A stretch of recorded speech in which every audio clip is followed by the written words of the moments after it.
ముఖ్యంగా పీఠాధిపతులు ఎవరైతే ఆ రోజు మాట్లాడి మాటలు ఉన్నాయో బీజేపీలో కొంతమంది ఏదో జరిగిపోయిందని మాట్లాడారు, వాళ్ళు నిజమైన భగవంతుడి భక్తులు, హిందుత్వ ధర్మాన్ని కాపాడే ప్రతి ఒక్కరు కూడా ఈ రోజు బయటకు రండి, తిరుమలకు రండి. టికెట్లు కావాలంటే మేము కొనిస్తాం.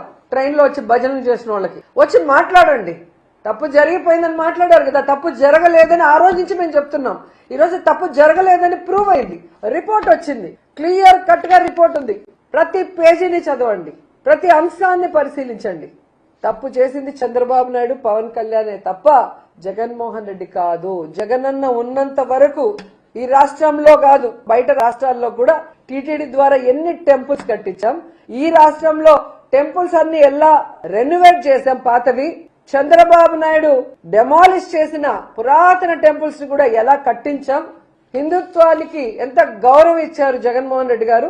జగనన్న సీఎం గా ఉన్నప్పుడు తిరుమల లడ్డు ఎంత క్వాలిటీని పెంచారు అనేది తెలుసుకోండి. తెలుసుకొని ఈ రోజు వచ్చి చంద్రబాబు నాయుడు, పవన్ కళ్యాణ్ కి గడ్డి పెట్టండి, వాళ్ళ నోళ్లు పినాయిల్తో కడగండి అని కూడా ఈ సందర్భంగా తెలియజేసుకుంటారు.